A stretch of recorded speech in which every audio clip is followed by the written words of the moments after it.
할렐루야. 오늘도 이 예배에 나와서 주님의 날을 기억하고 예배하는 여러분들 가운데 하나님의 크신 은혜와 사랑이 충만하기를 주님의 이름으로 축복합니다. 하나님의 크신 은혜 중에 많은 은혜가 있지만 오늘 바로 성령 강림주의를 맞이하여서 그 중에 참 감사한 은혜가 있다면 바로 성령님을 우리에게 보내주신 것이라고 말할 수 있습니다. 그 은혜에 감사하며 옆에 있는 분들과 인사할 때 성령 하나님이 지금 우리와 함께 하십니다. 인사하시겠습니다. 성령 하나님이 지금 우리와 함께 하십니다.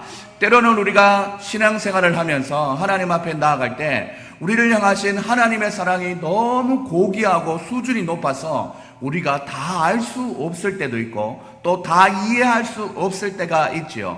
그래서 받은 은혜에 대해서 다 표현도 못하고 지나치는 경우가 참 많은데 감사하게 성령님이 우리에게 오셔서 깨닫게 하실 때에 그때 우리는 하나님의 사랑을 제대로 알아갈 수가 있다는 것에 대해서 너무 감사할 때가 있습니다. 그래서 오늘 이 예배를 통해서 성령 하나님은 어떻게 임하시고 성령을 받을 때에 충만하게 받는 현실적인 방법을 더 알아가면서 하나님의 사랑과 은혜를 더 깊이 경험하게 되는 우리 여러분들이 다 될 수 있기를 주님의 이름으로 축복합니다.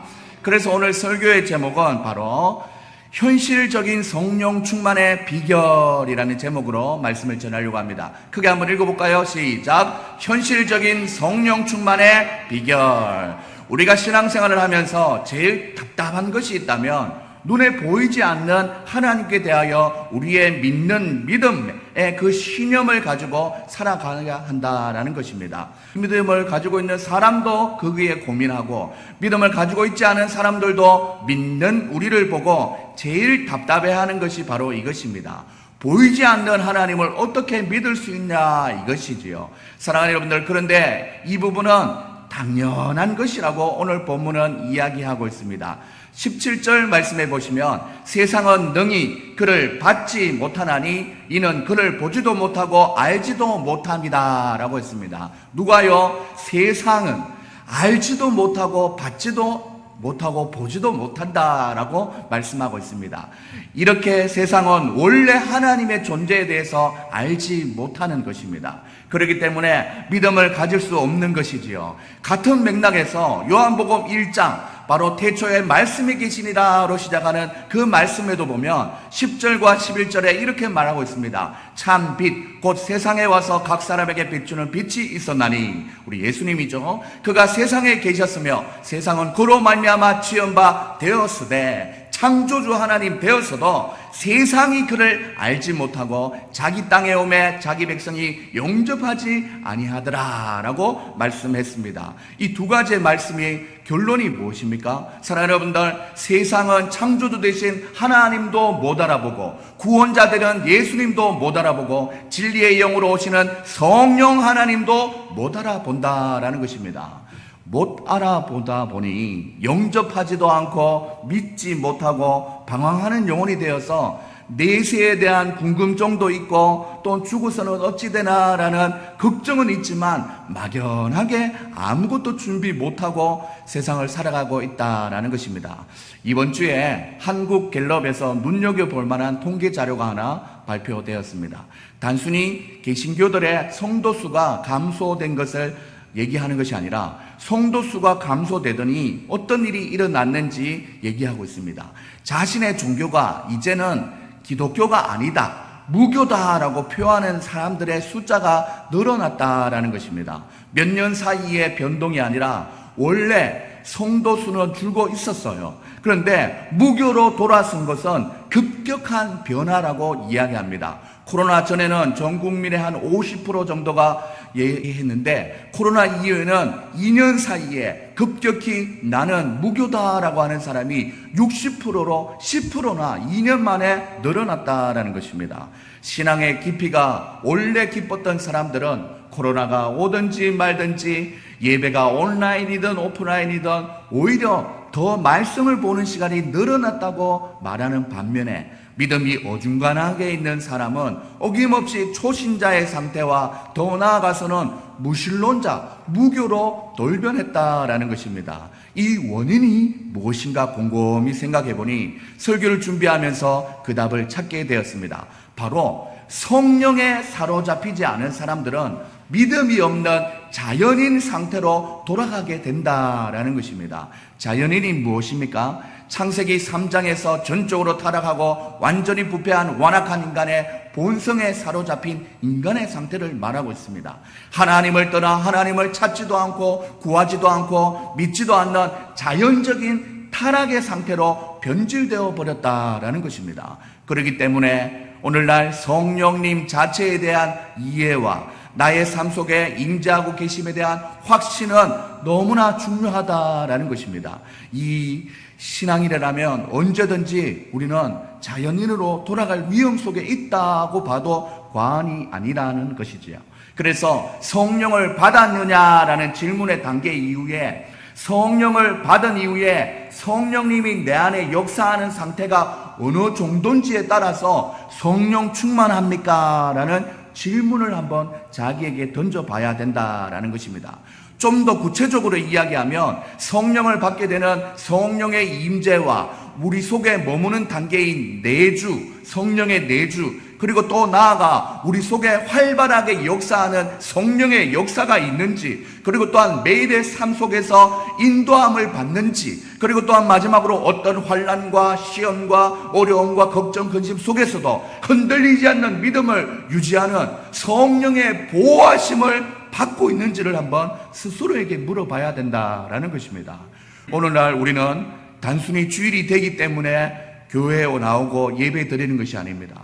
부모님이 가자고 해서 온 것 같고 찬양하자 해서 하는 것 같고 말씀을 듣는 시간이니 듣는 것 같지만 이 모든 것이 다 성령 하나님의 운행하심이 아니고서는 우리의 영혼이 이것을 수호할 수가 없는 것입니다. 우리는 이 예배를 통해서 성령 하나님의 임재에 대해서 더 잘 이해하고 인지하고 마음으로 받아들여짐으로 성령 충만한 단계까지 이룰 수 있는 여러분들 다 될 수 있기를 주님의 이름으로 축복합니다. 부디 오늘 이 아침에 예배로 나와서 말씀을 들으시는 여러분들 가운데 성령의 임재와 내주, 역사, 인도, 보호하심의 은혜가 충만하기를 주님의 이름으로 축복합니다.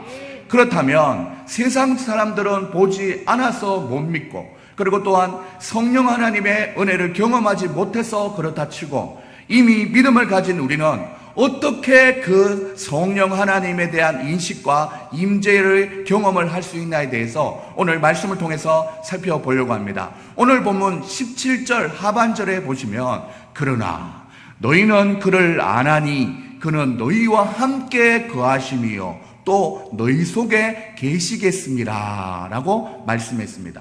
우리는 그를 안다고 하는데 우리가 누구를 안다고 인식할 때에 그의 이름은 무엇이고 또 그가 어디가 고향이고 출신이고 또한 그는 어떤 사람, 어떤 성격을 가지고 있는가를 대해서 우리는 살펴보지 않습니까? 그런 것처럼 오늘 본문 16절과 17절 초반에 다 알려주고 있습니다. 그의 이름은 무엇인가? 바로 진리의 영이다 라고 얘기하고 있습니다.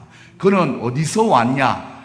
내가 누구에게 구해서 너희에게 주셨다라고 말씀했어요. 내가 누구예요? 예수님이 누구에게? 아버지께 구해서 너희에게 주셨다라고 얘기합니다. 성삼위일체 하나님의 삼각형이 여기서 나오는 거죠. 예수님이 내가입니다. 오늘 본문에서 말씀하시는 예수님 내가 아버지에게 구해서 너희에게 주셨다. 이 성삼위일체 하나님의 삼각형이 여기서 나오는 거죠.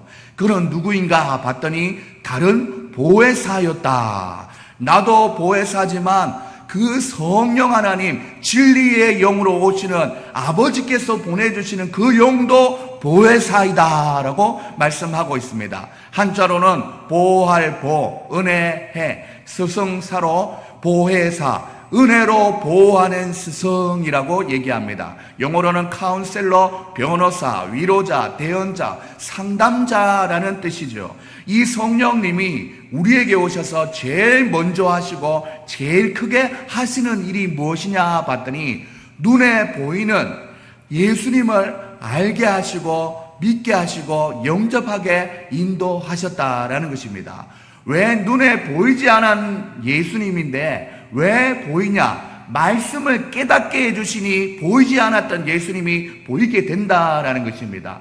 요한복음 15장 26절에 보면 내가 아버지께로부터 너희에게 보내 보혜사 곧 아버지께로부터 나오는 진리의 성령이 오실 때에 그가 나를 증언할 것이요 라고 했습니다. 그가 누구예요? 성령님이 나를 누굽니까? 예수님을 증언할 것이다 라고 말씀하고 있는 것입니다. 성령 하나님이 오시면 아버지께서 보낸 진리의 영이신 그 성령 하나님이 눈에 보이지 않았던 예수님을 말씀으로도 깨닫게 하시고 보이게 지금도 역사하고 있다라는 것이죠. 우리의 인간의 연약함을 미리 하셨던 하나님은 눈에 보이는 것만 믿는 우리 같은 사람들을 사랑하고 배려하셔서 인간의 모습에 똑같이 한눈에 보이는 예수님을 우리에게 보내주셨어요. 또한 눈에 보이시는 예수님을 또 봐도 못 믿을까봐 눈에 보이지 않는 성령님도 보내주셔서 성경을 통해서 예수님이 깨달아지게 하심으로 우리를 모든 진리 가운데로 인도하여 주셨다라는 것입니다. 우리가 자녀를 키우다 보면 우리 아이들을 이렇게 키워야지라는 최선책이 있는가 하면 의도도 잘 안 될 때 최선책이 안 통한다 싶을 때는 차선책이라도 대입하는 것이 자식을 사랑하는 부모의 마음 아닙니까?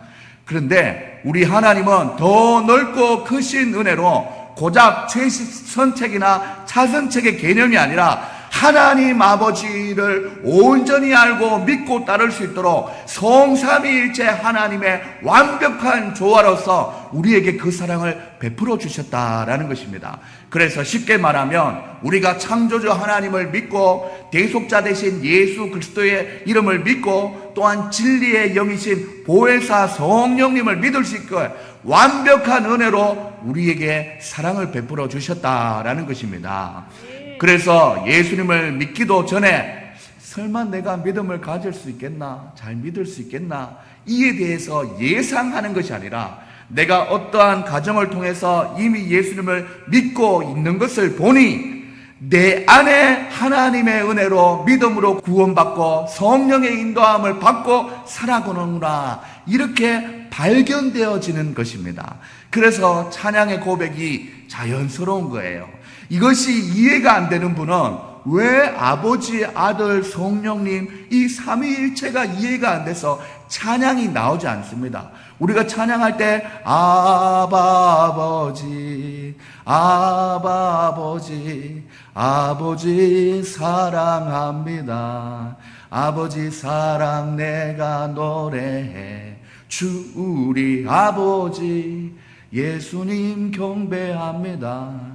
성령님 채워주소서 당신의 사랑으로 이렇게 다 고백할 수 있는 것이 성령 하나님이 그 아버지 되신 하나님 또한 대속자 되시는 예수님 진리의 영의 성령님이 우리 가운데 깨달아지고 믿어질 수 있도록 우리 안에 이미 역사하셨다라는 것입니다. 할렐루야. 천지창조도 삼위일체 하나님의 절대적인 주권 속에서 완벽하게 이루어졌고 예수님의 성육신도 삼위일체 하나님의 동등한 권능으로 하늘의 하나님이 허락하시고 성령으로 마리아의 몸에서 잉태되심으로 아기 예수님이 성육신으로 태어나셨다라는 것입니다.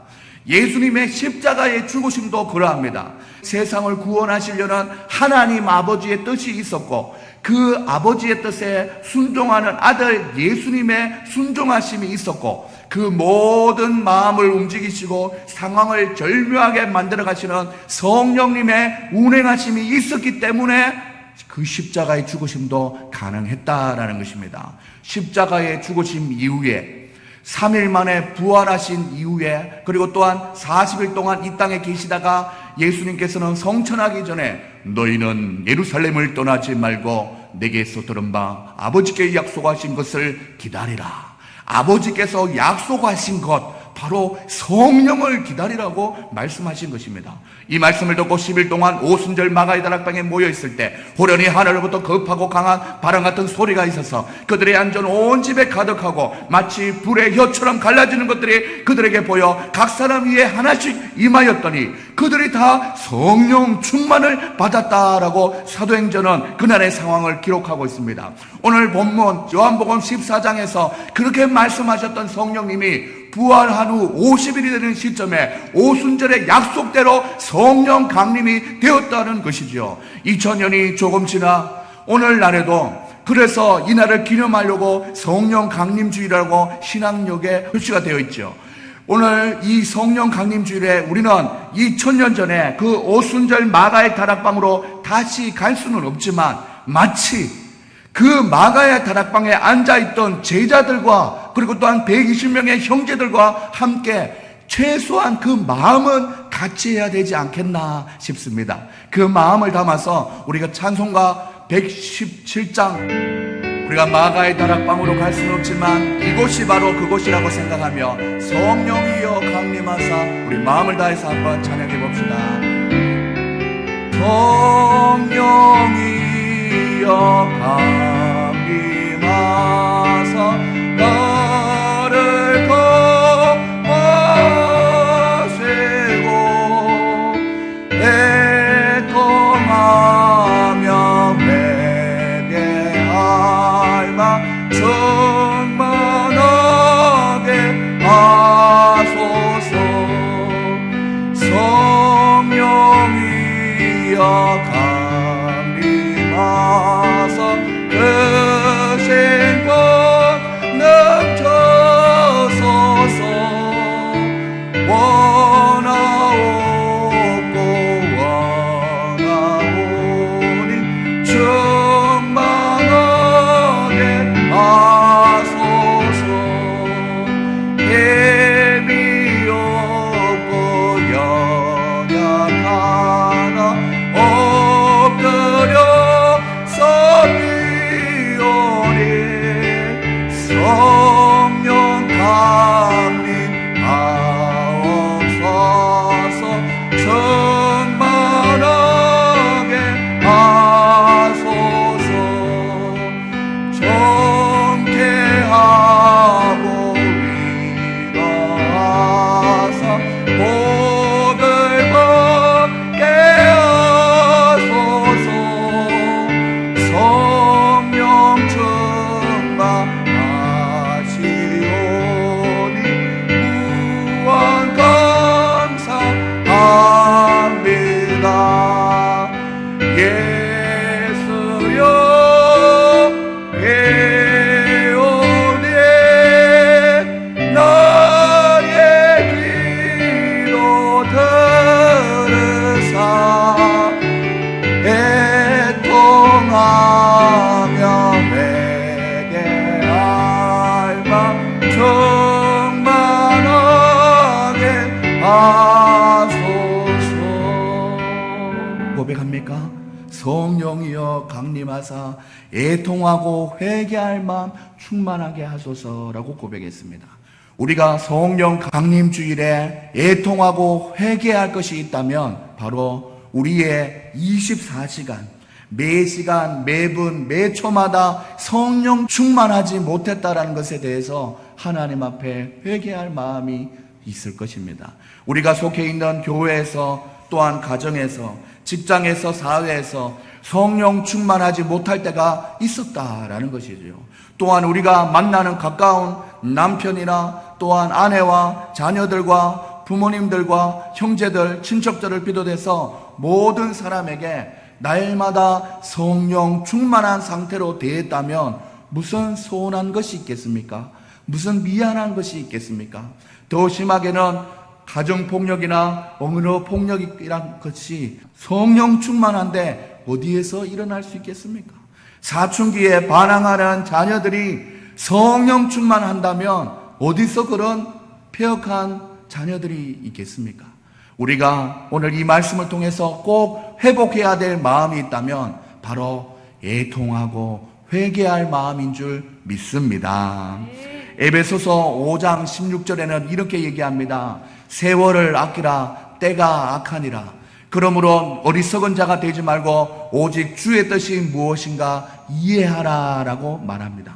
술 취하지 말라, 이는 방탕한 것이니 오직 성령으로 충만을 받으라 라고 말씀하고 있습니다. 우리가 살아가는 시대가 바로 성령 충만하기 어려운 시대라는 것을 분명히 말해주고 있는 것입니다.